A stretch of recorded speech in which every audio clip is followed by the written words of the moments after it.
emergency cases, that the people don't have to come all the way to the hospital.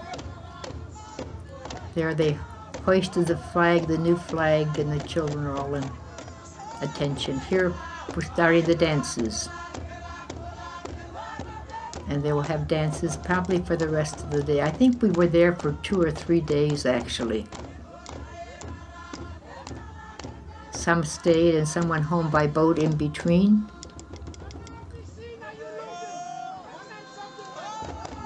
Again, you can see how Eric worked with the film to get these colors.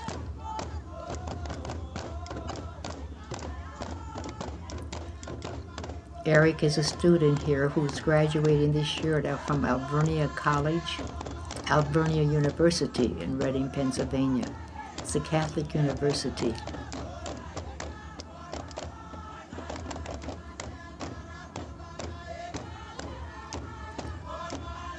This is Lezo Latau.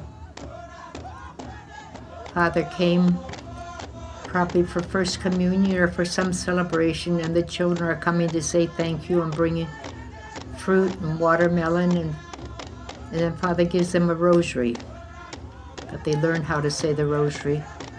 And there's the food on the tables that will be divided or shared. As this is one village, they will open those packets and share it with the visitors. And that's the houseboy in the background.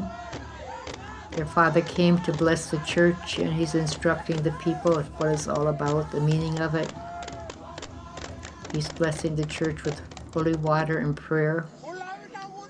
And then we follow again with dances.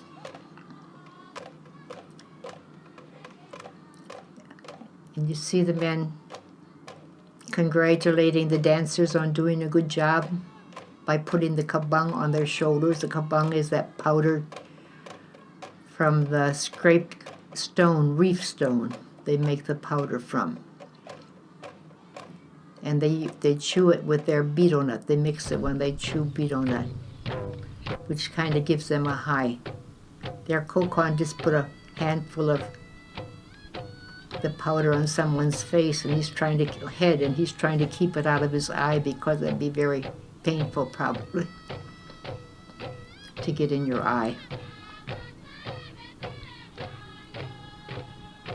There we have the masked dancers. And those masks will only be used for this occasion. They'll be destroyed, and when they want to do this dance again, they will make new masks.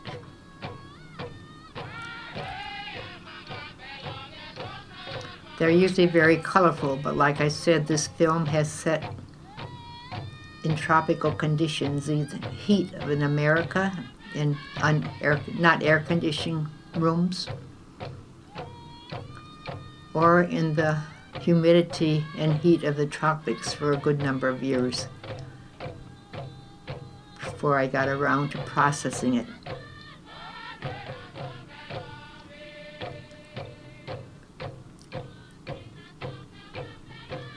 And Alvernia was so kind to let me use their facilities, and Eric volunteered to do it. Eric is a student here at Alvernia. There's a woman from Masahet doing a special dance for a special occasion in Masahet. I do not remember what the occasion, but this would have been one of many dances that day, and a large group of women.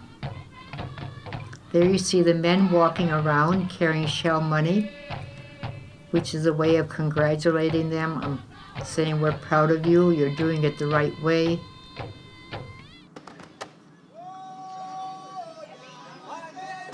And here we are going to Lakatsits, that was Tawn where we were. And it's probably about an hour to walk to Lakatsits. You see the women carrying the baskets. The children and the dogs tag along. There's a man carrying some coconuts, shelled coconuts. He took the skin off of them to make them lighter. And one older man, they call him Lapun, is the name for an elder in Lihir language. Or actually it's Melanesian Pidgin language, Lapun word. This is a special feast that they have for people who died. They only do this every, I would say, many years. I was there probably over 15 years, and I only saw this done once. Those are covers for the food. They put food under that. And this is a feast where they honor the dead. And on the day of the feast, they take these covers off. That's all made in secret in the bush and then brought down when the food is brought and prepared and covered with that. And then they're burnt. I don't know all the implications of this, but they're hidden behind those fences made of sago leaves, which you just saw a man breaking down a fence. And then they take it off the food and burn it. And those boys are playing the harmonica. And there's our rhythm band.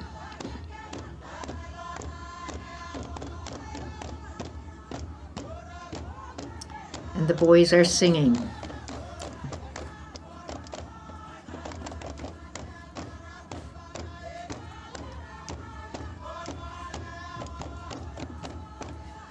And this is one of the outstations of Lavangai, Puas, New Hanover.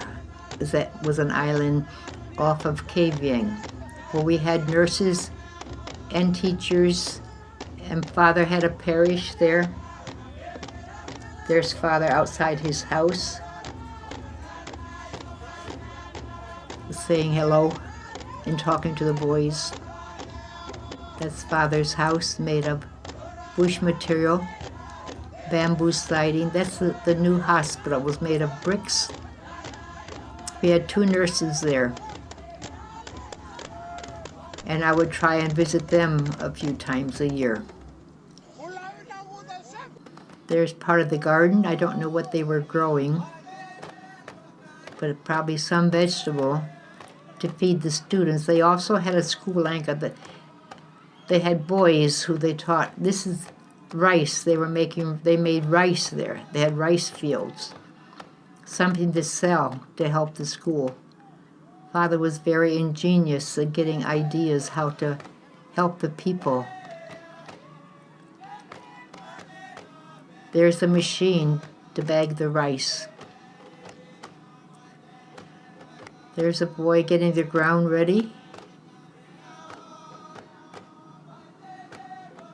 And there is a finished product of, not really finished, they're hulling the rice. They've taken it from the field in bunches and let this machine beat it to beat the rice out of it. And there you see it's in the hull yet. They got the most out. There's the leftovers. This is the Mangkok School. It's a high school on New Ireland. It's the only Catholic I shouldn't say that. It's the Catholic high school in New Ireland. Manas also had a Catholic high school. There's some of the students. Those were the classrooms in the background. This is like a little kitchen. There's Sister Jacinta from Australia. The girl is cutting something there, I guess splitting some wood for the fire. They're getting ready to cook the meal for the girls. They're opening the cans with a knife or with a can opener.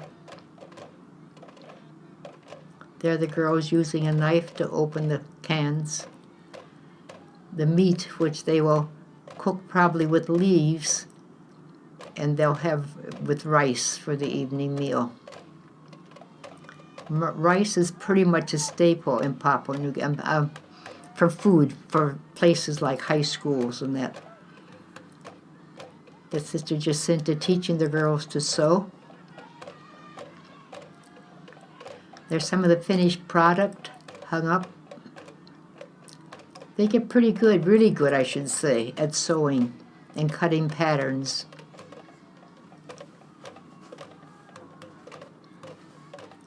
And then sometimes they go back to the villages, and when the family can afford to buy them a little sewing machine, most of them use hand machines. Those are some of our volunteers from overseas. The one is from Canada and the other is from Australia. The one on this side was from Australia. Here the truck came back from town with the supplies. The boys are carrying the 50-pound bags of rice to the storeroom. And that's the diesel and the gasoline that they need for keeping the generators open and for use for the trucks. That's the airplane. We had a mission airplane. There's the diesel drums, or the fuel for the airplane probably, and not the diesel. That's our airstrip in Manus. This was in Manus. That's the Bundralis mission, the priest's house there, and the church, and the sister's house is up top. That's a typical Manus canoe. They probably coming from town or going to town. Either the drums are empty or they're full. There's Sister Marita with some of the girls. They're the daughters of Our Lady of the Sacred Heart, which is a different community. They were teachers teaching here in the high school. Rather, I think it was more a vocational school than a high school. The high school was in Lorengau. This is in Manus, the jetty, which was made from strips from what they used for the airfield. Those were left over from the war, those strips of iron you saw there on the pier. They would use them on the airstrips that the planes could get a footing to take off during the war.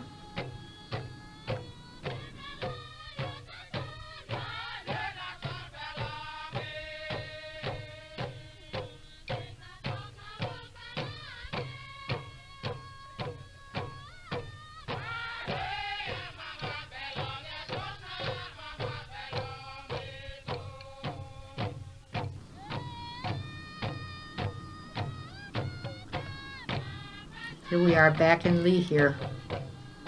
A little bit of sports.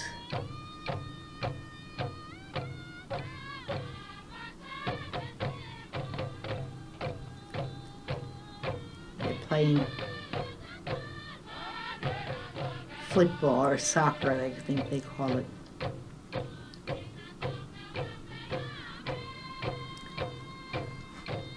The grounds were all full of those stones. Here we're having tug-of-war.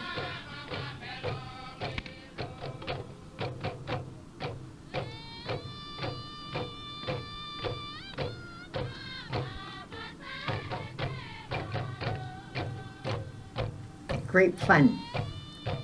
Who's the winner? Who's the strongest? There we go. You see all those stones around? There the children are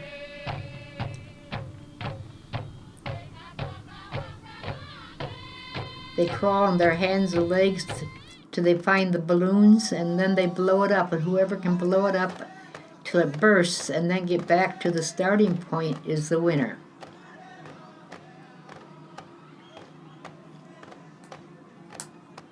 We got lots of wind there. Strong lungs.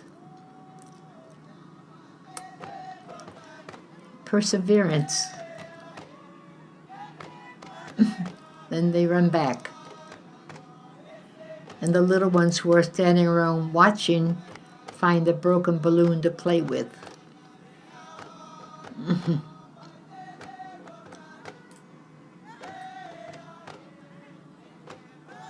It's games for a sport day. There they're shelling the coconut to see who can shell a coconut the fastest, taking the husk, the skin off the coconut. They first pick up the bamboo and get it anchored in the ground, and then break the skin off. It looks dangerous to us, but they're so good at it and so well practiced, because they do this in the village all the time.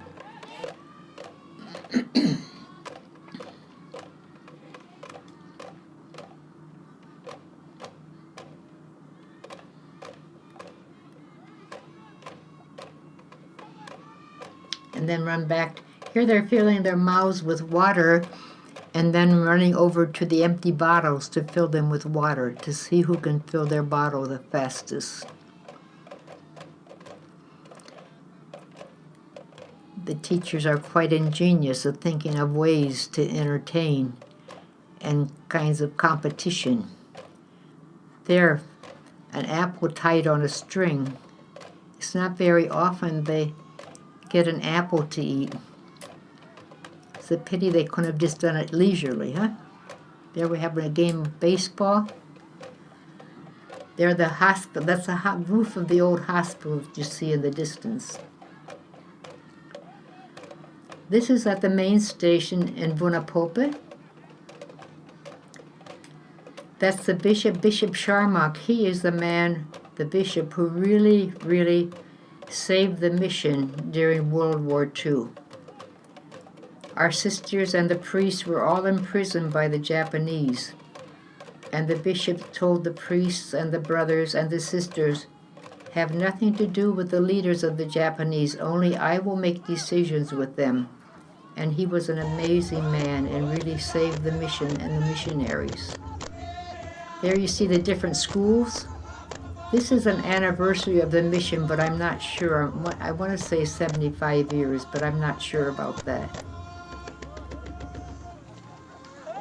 There are the trucks. The people come in trucks. This was a place where they had more roads and more trucks. This was on New Britain, Vunapope, our headquarters, and it was a more developed area. Their sister is with the children going back to school. Notice how we dressed in those years. It was nice and warm. And then things changed in the 80s. And we used short. Those are the sisters from Australia who came for the occasion to visit. Sister Mother Damascene and Sister Gabriel. That was Sister Bernadette, who I went out with to New Guinea in 1956. There's Sister Damascene and Sister Potenciana, that was. This Mother Hilmer Gildas and some of the dancers, Sister Teodoberta and Andrea and Gerhildus, those were. Again, the film was not very clear, partly because of the person who took the film, partly because it sat around so long. These are all the different dances. This again was a 3-day celebration. Dances from all the different islands. Bishops from the different islands came to celebrate with Bishop Sharmak for his accomplishments and the years that the church has been alive and vibrant in the New Guinea Islands. There you see the dancers, completely different to what you saw in Lee here.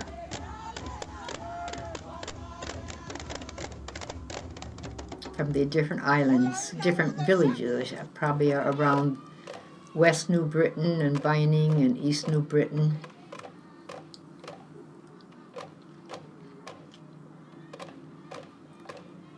And again, they continue dancing